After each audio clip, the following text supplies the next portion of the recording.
Don't Okay, carry 3.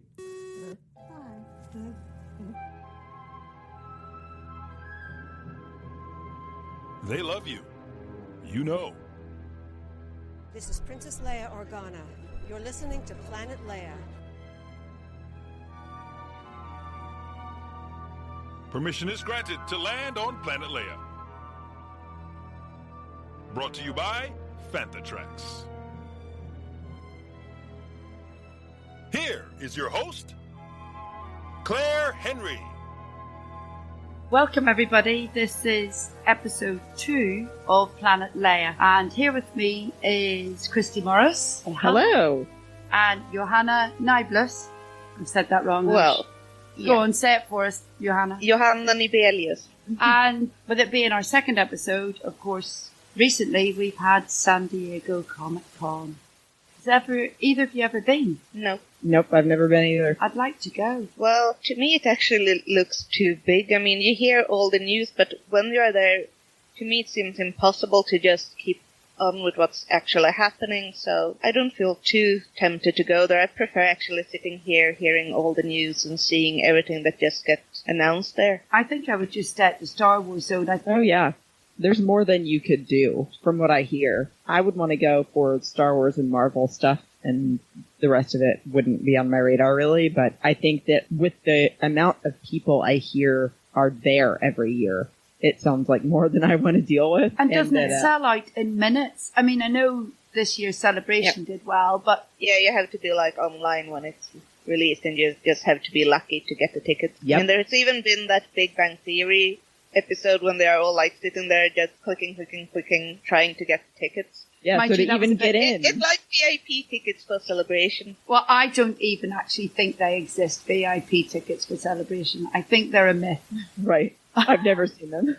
I saw one actually in Chicago, so I have seen one. So they do exist, but I don't think the people exist. And now we're going to get lots of people funny going, yeah, I've had a VIP. I just want to ask them where they get all this money from. It's just and bonkers. thankfully that's not just the cost of your badge. Hi, Paul Blake here, Greedo from Star Wars A New Hope, and you're listening to Fanthatrax. So San Diego Comic Con, what floated your boat? The Her Universe collection. Yeah, that was what I was going to say. I really like the Beach Wrap and Millennium Falcon long sleeve. I really like that. And I keep looking on EMP. So EMP is Europe's connection to Her Universe. But they just seem to put all the old stuff. But yeah, okay. The Her Universe collection, definitely that wrap.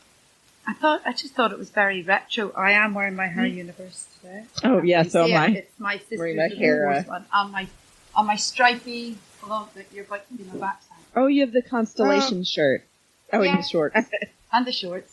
The Han Solo shorts. Yes. I'm actually wearing a tank top that I got from EMP because it was like 2 or 3 years ago, and they were like, buy a Star Wars t-shirt and you get a random one for free, and this is what I got. I can see if you see. Oh, I've seen that one. Yes, yeah. I like that one. Oh, yeah, that's cool. And IG-88 you don't see as much. No.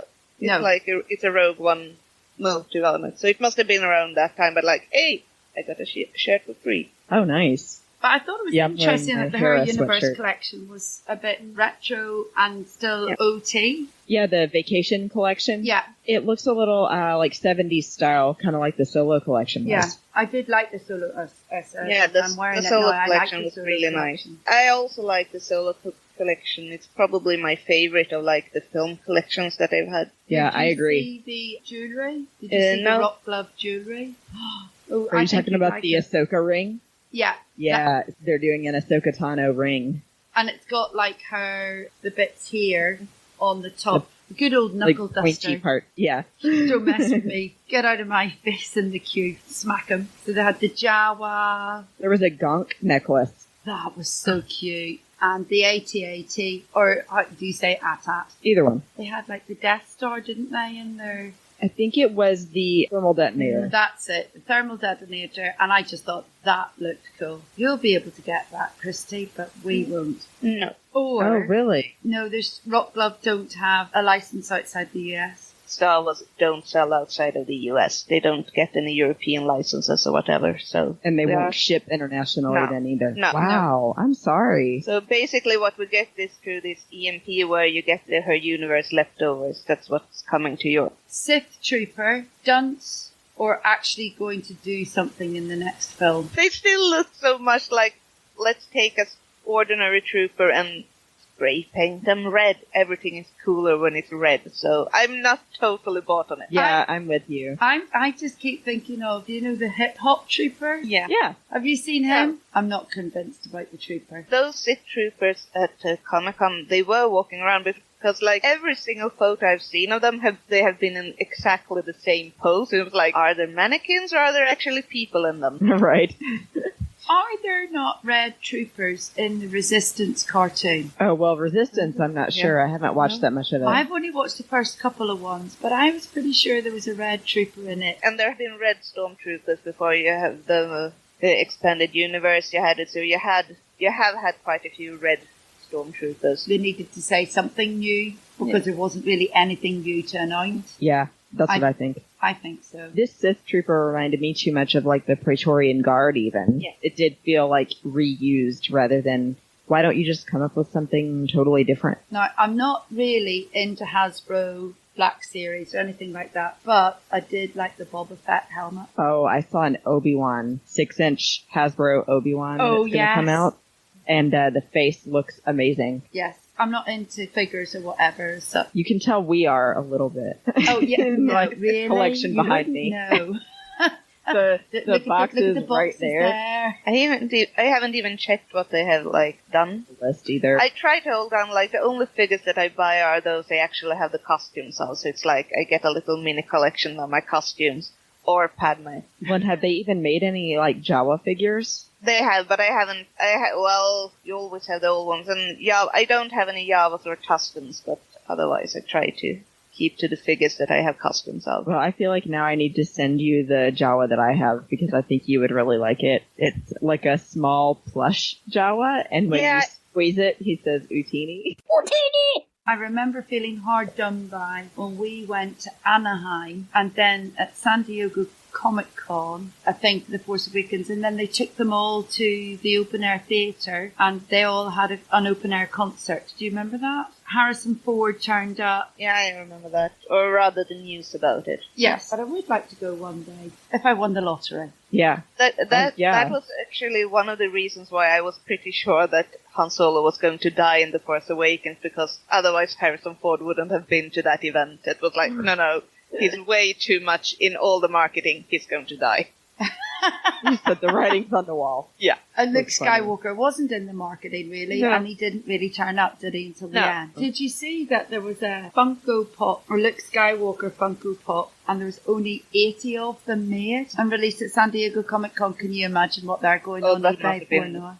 Then you can probably finance a VIP ticket for Celebration.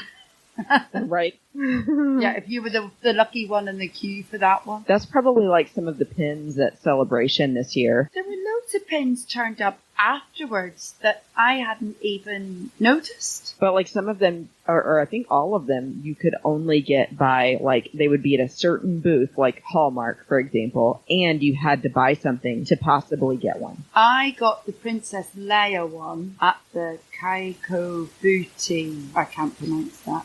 Kotobukiya. That's the one. See, there you go. I like Kaiko Booty better. It's a bit like Loose Women, isn't it, really?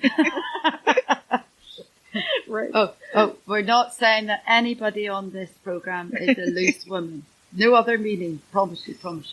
Like a loose cannon, not the other meaning. Exactly. Yeah, exactly. Not in any other way. Yeah, so I went to that and I bought the R2 units and it cost me $100 and he actually gave me 2 Leia pins for that, which I thought was quite good. And then I went home. I met my friend Nick who wanted it. And so I sold it to him, so I didn't actually lose out, and I got the Leia pin. So that was okay. Oh, that's good. I did well on that one. Well, in 2017 with the Thrawn pin, you had to buy the book And I think you had to buy the book the first day in order to get the Thrawn pin. So it was really hard to get, and it was selling for like $200 afterward. I wonder how much it would cost to minimum cost to have got all the pins this year in Celebration if you'd have gone to every single store. And arrived there in time. Yeah. Which probably makes it impossible because, I mean, it's not just like one store a day. You have to be first, like, for so many different booths on all the days. Yeah, you would need, like, friends in each line or something. Like tag team. That's what we'll do next year in Anaheim. Get all the Planet Leia girls. Tag teamed at all the different stores, you know, like, we'll do this one, you do this one, you do this one. Let's go. Yeah. My name is Ingrid Geiler. I played Princess Leia in Rogue One, and you're listening to Phantom Tracks. Shall we move on to the difficult second album, or shall we say the difficult second trilogy, or second film in the trilogy? Obviously, what I'm talking about is Star Wars has happened, massive, massive film, and then The Empire Strikes Back comes out, and it's not received as warmly. It certainly wasn't. I do vaguely remember that bit. I loved it, but it wasn't loved. And now, if you ask loads of people which was their favourite film out of all of that, it's The Empire Strikes Back. I'm actually surprised to hear that it wasn't well received because I thought it would have been like, oh, it's such a great film. And I mean, I've never seen a poll where they try to do the best Star Wars film where Empire doesn't win. Everybody loves it. I think because it posed more questions than answers, a bit like The Godfather Part 2. And the bad guys win. Right. It's not the same tone even as A New Hope. Even if you look at the titles, A New Hope had hopefulness to it. You know, Empire they're coming back and back with a vengeance. Luke has to go through his training and it's hard and, you know, all kinds of questions like you were saying, Claire. It's my favorite of the original trilogy, but I do get, you know, it following A New Hope when it came out wasn't super popular. No, and I think then you had to go through the whole pain then of another 3 years of waiting for Return of the Jedi, and then it all made sense. Right. And then I think that's why then it became the favourite, because it actually just set the scene up ready for the Return of the Jedi, and then it was the end. Mm-hmm. Well, you also have the fact that Empire, it is a more complicated film. That's why we can rewatch it over and over and over again. And as a fan, you can discuss it. There are different aspects to it. And that's probably why you like it as well, because there are so much more to talk about, to be honest. And I mean, A New Hope is a fairly simple film. Yeah. I mean, at the end, when Luke's hanging off the aerial and he reaches out to Leia, well, I remember thinking, how does he do that? And how has she heard that? Mm-hmm. Those types of questions, though. You know, when they were doing the training and everything, it was like, and they're in the mask. And all this. And I'm just like, going, seriously? I've got to wait more times for this one. Then comes the Return of the Jedi. You think it's the end. And then they announce the prequels. Which also got a lot of flack. So I'm going to be honest. And I always go back to that fanboys, you know, the end of the film. Uh-huh. Yeah, well, what if it's crap? Well, for me, it's maybe because it was at the wrong time of my life. I just didn't get it. I totally loved it. But I think one important thing is that I'm so young, I didn't see the original Star Wars in the cinema. I didn't get into Star Wars until, like, basically with special editions. I had seen them on TV and I thought they were good enough that I wanted to go and see the special editions. So I wasn't a lifelong fan that had always waited to see what is going to happen, what's the background to this story. So I just got into it, saw it, and, well, I loved it, and I loved the design. I mean, the Phantom Menace is the reason why I'm a costumer. Well, back then I thought it was impossible to remake those costumes, but I mean, that's maybe because I just loved the design so much. Yeah, and I mean, you figure it out. I'm with you. You know, I basically was a kid, 10 years old, when The Phantom Menace came out, so that was actually my first Star Wars movie. So for me, that was where my fandom began. And then I went back and found out about the original trilogy and watched them and fell in love with Empire. But yeah, I mean, Phantom Menace was my first Star Wars movie, and so I enjoyed it. Of course, there are things with any movie I think that we can say we don't like, but I didn't get why the Phantom Menace in particular was so hated at the time. For me, it came in totally the right time, because it was like just when, this sounds so old, I mean, it is 20 years ago. It was just when, like, you had started to get access to the internet, so you could actually reach out to people, and you had these first forums where you could actually go out and you could talk to people. And for me, it was like the first time actually finding something that I could be nerdy about and talk with other people about. So it was like, wow, there are other people, they like Star Wars, I can talk to them. There are books. I even discovered there were books about Star Wars. So for me, it was totally right. I mean, the whole thing through the prequels really is so much about the social, everything around it that kept me going, and all the speculation and everything that was happening. And I mean, I met the people I still hang around with thanks to the prequels and thanks to Star Wars. So it's my university time. I graduated a year after the Phantom Menace from school and started university, so I like it now. Not my favourite trilogy, but I've grown to love it. And I don't even think I went to see Attack of the Clones, in the cinema. I saw it 11 times. I don't even think I went to see that. I think I just was like, meh. But then when was Celebration first in London? 07. Yes, 07, because you first had Celebration 4 in Los Angeles, and then the same summer you had in London. And that's when I moved to England. Yeah. So that's probably then when I started to get back into it again. Started to watch all the films, started to do all that sort of stuff. So I think that's probably when it went to me. And then you move on to next trilogy. And then you have the very difficult second album of The Last Jedi. And I'm totally opposite to most people here. I so much prefer The Last Jedi to The Force Awakens. Really? Yeah. The thing is, I will be honest here, I'm not a sequel fan at all. To me, the reactions you're saying you had about the prequels is exactly what I have about the sequels. I watch them, I see what happens, but they don't press any buttons for me as a Star Wars fan. And I really didn't like The Force Awakens because for me it was so obvious what was going to happen, and I had been spoiler-free, and I still felt, Han is going to die.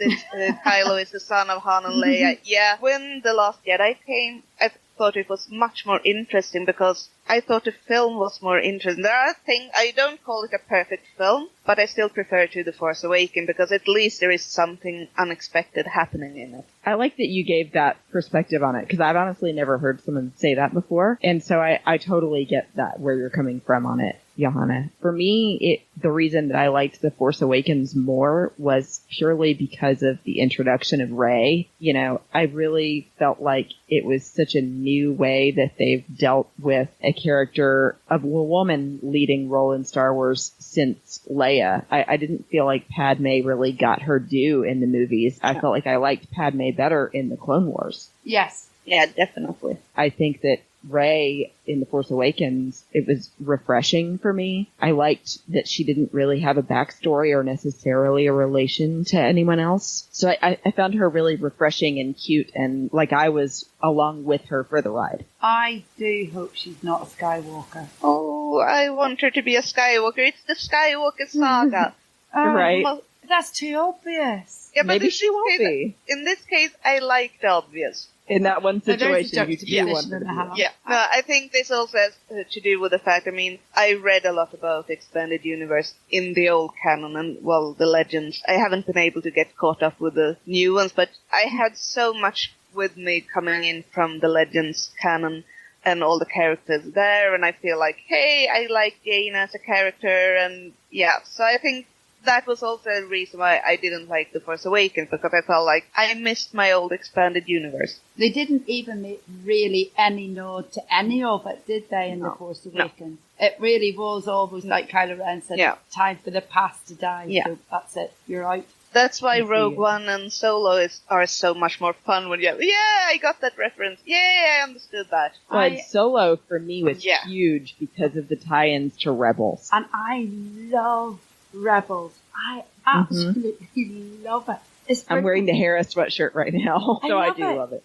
I was sitting in the local cinema here watching Solo, and I was laughing so much, and I realized the people around me don't understand what I'm laughing about, because it was when Lando is starting talking about his memoirs, I read those books, it's the Lando Calrissian Adventures, they are actually canon now. The difficult second standalone. So they said, but I really liked Solo. Solo was a really fun film. I really like it. But it has to be a lot to do. I mean, they never marketed it. It was destroyed before it was even released due to the lack of marketing and how they totally mismanaged it. Well, they and put it against Avengers. That was, I mean, today, isn't Avengers has been announced today as the largest grossing film.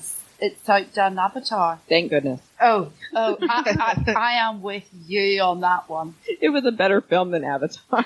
Oh, yes. There's going to be a very difficult second film, Avatar 2. It's been so long since the first one. Are people even really interested in Avatar 2? Thank you. Why do we care about Avatar 2? We don't. And probably all the people who are listening are saying, but you need to go to Pandora in Florida. Oh, yeah, the Disney park. Again. I've heard it's good, but no. I just. But I mean, you do have a point, though. I mean, that it seemed like in every trilogy of the Star Wars movies that the second movie has been the difficult one. Yeah. Then becomes the most loved one. Mm-hmm. I think that's what's going to happen with The Last Jedi. Because my husband loves Attack of the Clones. That's his favorite of the prequels. Yay! Another one. I mean, because I was just going to say that there are very few people who stand up for Attack of the Clones. I thought that was evident now when it had its, 15th anniversary. And it was like, a few people were like, yeah, we like this film. I still feel like people can defend the prequels, but they are not really ready to stand up and say, yay, we like Attack of the Clones. I feel it all pulls it all together again for me. Well, it's the first time that we see Hayden as a more, a grown-up Anakin, or, he's like a teenager. Yeah. But at least then it's not as weird as a little boy and a grown woman. But Revenge of the Sith was my favorite of the prequels, and then Attack of the Clones just behind that. Yeah, they're all on British TV at the minute. Oh, nice. They're showing all of the movies on a Saturday afternoon. So they're showing it, and then they're showing Harry Potter straight afterwards. You'd love it, Christy. Oh, yeah, I would. Because we now have to pay to stream any of the Harry Potter movies. No, really? Yeah. Oh, my God, no. And it's all on download and catch-up, so it's all downloaded, and it's all sitting on my desktop. I spent most of the weekend with people building Harry Potter costumes, so... Oh, fun. Yeah. So we've had our cosplaying group has had a build weekend because we have, basically the biggest cosplay festival in the Nordic countries is coming up next week, so everything has to be finished. And what are you cosplaying as? For Star Wars, I'm doing Emerald Gala, and that I actually made that costume for this festival because it's so comfortable, and I can use my own red hair. Then I'm doing Melisandre from Game of Thrones, and then I'm doing Obelix from the French cartoon or the comic Asterix. Do you know what Asterix? From what I know, Americans are not as familiar with Asterix as we in Europe are, but he's really big in Europe, so yes. It's a series of cartoon books, and they were originally in French, and then they got translated into English, and they were the only books that you could get in the library that were cartoons, like graphic novels, and you could bring them, and they're so funny and rude. Oh, yes. And it's called Asterix? Asterix, as in, Yeah. And then there's... Yeah, but with an IX at the end. Okay. All the goals have names ending with IX, and I'm his big friend, Obelix. Who carries... a huge menhir. A really big stone. Yes. I built that one. Made out of polystyrene, is it? Yeah. Oh, the kind of insulation you do when you're doing... basically, when you build something on the ground, you put this insulation on first. So, yeah. Okay. I'm looking forward to seeing your Melisandre. That'll be cool. I'm Anthony Daniels, and you are listening to Panther Tracks. Well done. Last week, I was at a little tiny Comic-Con up the road, 200 metres away. I'm not joking you. I literally walked and Sophie scooted up there. One of the people I met was Kamay Lau, and that's how you pronounce it. She said to me, remember it this way, Lau as in lousy, but I'm not so lousy. She was Chancellor Valorum's aide in the prequels. Oh, so is she like the Dark? So there's Chancellor Valorum, and then there's his aide, Massamida. Yeah. And then there's the third person that's her. She's an Asian model. She very kindly did an interview with me, and we only had 20 minutes or something. I think we ended up talking for about 40 minutes. And wow. She's got loads of stories to say. So I thought, with us talking about the difficult second album, series, trilogy. I thought that would be a nice interview to do, so here it is. Here I am at Wrighton Sports Connection, just outside Coventry. This is the pre-event to the main Coventry Comic Con in September, and I'm sitting here beside Kamay Lau, who played a character in the Phantom Menace called, and we've been debating this, haven't we? Yes. We would say C-Turia. C-Turia, I think. A bit like Tia Maria. Yes, that's what I remember. That's how you remember it. You were the assistant to Chancellor Valorum, which played by Terence Stamp. And it's a really interesting thing because this year marks the anniversary of the Phantom Menace. So I'm assuming that, you've had quite a busy morning this morning signing autographs. Yes, quite a lot, yes. From Star Wars fans. Keeps me busy and out of trouble. And so what everybody sort of wants to know is, first of all, how did you come about getting the role? I think this is like in 1998, 1999. I started modeling and I was sent to this casting and they said to me, this is a secret film. So they had no idea. It's a major film and you're going to be assistant to the Chancellor. So he loses power and could you give an expression how you look? So I just made it up. I have a concern, sympathy look for the Chancellor. But, I had to do it, make believe. And that was your audition? Yes, and I was so surprised that I got it. And when I actually went for the film, I had no idea what was going on. Everything was just all secret. So when did you realise you were going to be on the next Star Wars? They didn't even tell us. I went for the job, and there's a couple of other people in the room. I did see Terence Stamp. I didn't know it was him. I thought it was a very good-looking male model. And then there was an alien. I didn't really know him, very tall. And then when we were on set, and I looked down, we were on the highest pod in Legion Studio. And I was looking down, and I looked at this man, and I go, wow, he looks like George Lucas. Bloody hell, I said, sorry. I said, wow, this must be something, something has to do with Star Wars. And that's when you realised, when you saw... Even though nobody tells you anything. You had to sign an agreement not to say anything. And nothing came out. There was no characterization, anything. But we were there for basically a whole week, just sitting on a pod. And then green screen everywhere. And I remember George was looking up. And it was really high up, so you got to be really steady, you don't fall over. And then he said, Terence. And I said, the only person I know, Terence Stamp. And I looked, and I said, oh my God, right to myself, that's Terence Stamp. Because he's so famous. He's one of British actors, most famous in England. And then you had to share this pod with him for a week? Yes. I waited for him to speak to me. And the first question he asked me, is that your real hair? And I said, no, that's an extension because it's got beautiful chignon in the back, the French. Yeah. And, I chatted a little bit, but I didn't. And sometimes we're quite tired, so we had a little snooze on a pod. Yes. Quite funny.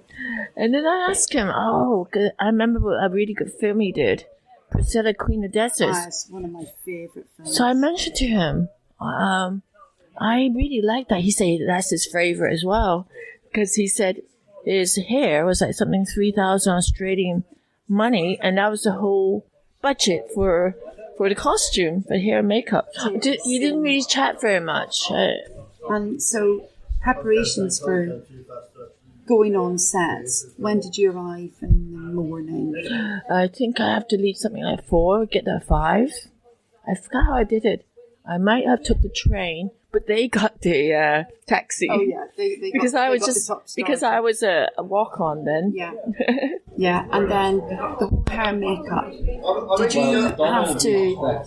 Did you see your costume, your outfit beforehand? Yes, I had to go for a couple of fittings at the Angel in Hendon. Yeah. So they measure my body measurement, and then they made the dress specially for me. to fit me. And at that point, did they even have a clue? No, nobody knows anything. I think they didn't know. It's all like, they build it up. I mean, Star Wars is famous for its hair. Yeah. I'm not going to lie, particularly in the Phantom Menace. Yes. It was my hair, but the chignon was an extension. Yeah. So they had to color it similar. Yeah. And touch it on. But the hair makeup, the makeup lady was so good. Yeah. She's really quick as well. So from start to finish when you arrived, how many, was it a couple of hours? About there, maybe an hour. Yeah. But I know that like Jerome, who's the alien, he arrived, he probably there 4 hours, I think. They're painting his skin blue. Yeah. And then his contact is blue. His whole face is blue. And they put the prosthetics on. But can you just describe to everybody what it was like? It was a massive warehouse. Leeson Studio, about 20 years ago, it was like, used to be a Rolls-Royce manufacturer. And they took all that out. So it was basically quite dust everywhere. Yeah. There's nothing there. I mean, now it's changed to like Warner Brothers or Disneyland, right? Yeah. But then it was just dust. They gave me a trailer. And I was on my own on the trailer. I have to wear a gown so I don't dirty it. And it wasn't very fun just sitting on your own in a trailer. I like to like chat to people. Yeah. But they do give you the lovely star treatment. And they pick you up, keep asking you, do you need anything? It's like a big family. When we had lunch, he had his nanny there from Alaska. And he has 2 adopted children. Yeah. And we all sat around the table. And, it's like everybody's part of the family. Oh, that's lovely. Yeah. That's nice to know that it's a nice way of doing things. Yeah, hands-on, Yeah. It's no, I'm greater than you or anything. Yeah. We all Everybody was the same. Yeah, I like and that's that. nice, isn't it? Yeah. And then the filming process itself, a green screen, was it quite close to you? No, or it's everywhere. It's like, it's massive. Leeson Studio is like hangar. Yeah. Yeah. So, like a great distance, they would go in another pod, and the camera was shooting from a great distance. And so, were there like lots of you in different pods? It's just 3 of us. Just all those other pods were imaginative. oh, Yeah, so you were. we were just 3 of us for 1 week. About 6 months later, I was invited back again because I had to do a reshoot. Yeah. But I think Terrence wasn't there. It was just me and Jerome. I think they had a stand-in or something for another 2 days. Oh my word. Yeah. And it must have been quite hard to imagine. Did he sort of say to you, you're in this massive room and there's lots of thousands of people watching you and seeing the downfall of this? Or did you just have to, did he give you that sort of direction so that you tried to... Well, they had a script. Parliament? They had a script that they were reading off. Yeah. And then they had to put it, like Jerome had a really powerful authority to protect him. I thought it was really great. Yeah, and then did you go and watch the film then after? Yes, I was invited. It took about 2 years before it came out, and that was the Odeon in Leicester Square. So cast and crew would go. So it was really nice. I was invited. Yeah. Yeah. So what's really funny? I sat there, and guess who's sitting in front of me? John Cleese. No. Right in front of me. He's so tall and his shoulders so wide, right? That when I was trying to watch a film, I couldn't see, so I had to keep moving my body left or right because his shoulders like huge and he's very tall. Oh, I had to keep going like this. Yeah. And so when you saw yourself on the screen, did you? What was your it's sort of why I never done something like this, so you sort of get goosebumps or something. Yeah. And it's forward-moving designs and outer space things, and they were so fascinating. And then, with it being the anniversary year this year, have you had an increase in people asking you to come to events or not? I don't do very much of this. If they ask me, I'll do it. Yeah. And it's nice that way. So, I don't like to do a lot. Like here, this is my first one this year. Last year I was in Tokyo. I might do one maybe every few years, depending who invites me. Yeah. I did go to the Burnley one years ago. Star Wars Fan Fun Day. That's great. We love that. We're always up there. That was good, yeah. That's a good one. So nothing in the pipeline, just this one at the minute. I got, stuff I can't really say, so until it comes out. But in the past, I do basic modeling, advertising modeling, and mostly of a bank, HSBC, Prudential, Northern Trust. Keep an eye out for you and all Those are in the adverts. Sainsbury, bank insurance, pet insurance, that sort of stuff. Well, look, it's been lovely talking to you today. You and too, giving Claire. us insight into what it was like Pleasure. all those years ago on the Phantom Menace. And thank you so much for taking the time out. I know you need to get back in there and do some more signings. Thank you so much. And thanks very much for coming and chatting to us Okay. today. Where is everybody going to be in September? I'm going to be at the Stockholm Comic Con, which is like the biggest Comic Con in Sweden. Usually not a lot of Star Wars content. It's the Legions. They are there and they have a booth where you can take your photo and the droid builders, and that's usually. Last year they had Mads Mikkelsen there, so maybe yes. And I got him to sign my copy of A Royal Affair. It was like I was probably the only one who didn't get anything signed from Hannibal or Star Wars, and it's like, no, I want you in this historical Danish drama. But it was really nice. So they haven't announced all the guests yet, but so far no Star Wars connection. We'll see. I'm up the road again, 250 metres away at CovCon. I'm helping run the Panther Tracks booth there. Very few Star Wars guests announced. They were all at the CovCon that I've just been at. Now, what are you up to, Christy? I actually have a really busy September. August 29th through September 2nd is Dragon Con here in Georgia. That basically I've been going to since I was probably 13 years old, actually, because my uncle works it every year. Oh, brilliant. It's a all-encompassing fantasy, sci-fi, anime, huge convention. Sort of like the East Coast Comic-Con. I'm dreaming of one day going to Dragon Con for all the fan content that you have and all the costuming there. So I'd much rather go there than San Diego. Oh, well, thank you. I'd love for you to come sometime. Yeah. We should do that. Well, there you go. There's our second road trip. Yeah, we'll meet up at Dragon Con. And what are you doing at Dragon Con? I will be cosplaying, and my husband and I are both members of a club in Atlanta called the Hofflanta Rebels, which are just Star Wars fans that meet up once a month. Actually, through getting to know them, I met Brandy, who runs the Star Wars track at Dragon Con, and she asked if I was interested in being a panelist sometime. So I applied, and I've been now applying every year for like 3 years. And were you successful? I was in the past, but every year it's a toss-up. If you'll get any and then what you get. Fingers crossed. Do you know what panel you're going to be on yet? No, I'm supposed to find out anytime this week. The big ones I like is we usually do a fan reading of the Shakespeare Star Wars books. No. Oh, they're brilliant. Yeah, so I was Padme last time. Oh. I should come over. I do have a Tudor Leia that I actually went around in last celebration in London with the Shakespeare Star Wars, and I was Tudor Leia. Oh, I love it. Yeah, those books are great. That was great. I remember that cosplay was brilliant, Johanna. I thought I would love to be able to cosplay, but I have neither the skill to do it nor the patience. Or you can just buy the costume online and put it on. Yeah, or just get Johanna to make it for me. Maybe that's what I need. No. Yeah, I don't make other people's stuff.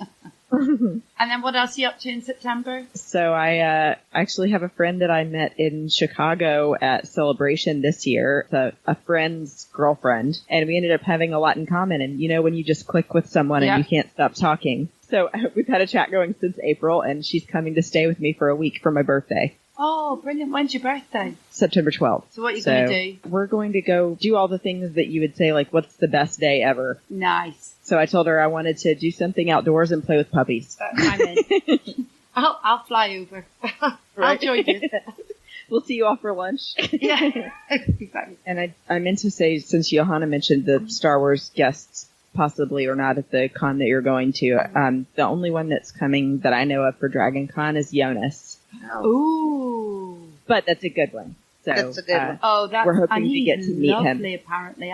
Aww. He's tall. And he's a new dad. Oh, he's so cute, that little baby. I know. like what we loved the most about him was listening to him on the panel for the next movie. He was talking about how much he respects Peter Mayhew. Yeah. Did you see, by the way, the tribute to Peter Mayhew on the Conan? Yeah. Oh, Was it on Conan O'Brien? Yes. Pink Wookie was on it. Have you met Pink Wookie? No. Oh. this just sounds like so much job to make a pink Wookiee. He was at Celebration Europe, the last celebration. Mm. And he was lovely guy. And he was giving out little mini pink Wookiee pins. Yeah, it says Conan remembers Peter Mayhew with a 21 Wookiee salute. That's it. That is so cute. Yeah. And Yeah, I saw the salute, but I didn't get it. It was Conan. I just saw the Wookiee segment. it was really, really nice. But yeah, that does seem really difficult. It's a giant, hot pink Wookiee. Well, when it was Celebration Europe in London, it was roasting, wasn't it, Johanna? Yes, it was. Oh, I mean, it was like person, then. 32 degrees or something. But it can't be much worse than it's been in like Orlando in August. Yeah, and it's far worse here for Dragon Con with September in Georgia. You don't want to be in costume in those temperatures, so Oh, that's not good. So maybe stay indoors with the air conditioning as much as you can. we don't really do that much air conditioning here like you do in the US. That's something I always notice when we go over. Like, you always have it so cool indoors compared to here. So Is it just for like saving power, or yeah. what do you don't do? really need it that often here, No. do you? To be fair. Okay, No, and we build our houses to keep out the cold. and then it's mostly cold there, right? Yeah. Okay. Well, actually, come to think of it, it might be easier to get pink fiber for that than it would be to find that much brown, right? Most Wookiees I know, they simply do it from fake hair. Okay. Yeah. That is amazing. And it's like highlighter pink. I mean, Absolutely. was Freddie Mercury? Yeah, that was his sidekick. So his sidekick is Freddie Mercury lookalike. Travel from New York. I wondered if he was supposed to be like a Freddie Mercury Han Solo mashup. Yeah, he is. If you look, That's what he's got the it's the belt. best. And I think it got like the belt as well and the buckle. That is so funny. So I was right. So if you That look is up so Pink funny. Wookie on Twitter, Rowdy602. I will look them up. That was a nice tribute. I'm Corey D, and I get my Star Wars news from Phantom Tracks. Is there any Star Wars thing that you haven't done yet that you need to do? Like in general or this year? Anything. I've got a Millennium Falcon picnic rug that I haven't used yet. I actually still haven't read The Queen's Shadow, even though I was so excited when the book was coming, but I still haven't read it. Well, I have it if you want me to send you a copy. I mean, I can get it on Amazon UK, but I was so excited, and then I went to Chicago, and my plan was to get it and get it signed, and it was sold out, and I was like, yeah, I'll buy it later, so that's really on my to-do list, to buy it and read it. My to-do list is to have a picnic on my Millennium Falcon blanket, but it And has. please take a picture. Oh gosh, yeah. That'll be on my Instagram. But it's just the weather's just been rubbish. Yeah. So. Because it rains a lot there, right? Oh god. Mine's a book too, actually. My husband keeps telling me I need to read Lost Stars because it's amazing. And I do like Claudia Gray because I've read Leia, Princess of Alderaan. Yes. So I need to read it. It's so great. It's on my to-do list. It's a really good book. That's what I hear. I read that last year. That's a really, really, because in the background is everything else happening, and it's really very clever. I love Claudia Gray's book. And if you haven't read the Leia book, it's great. So.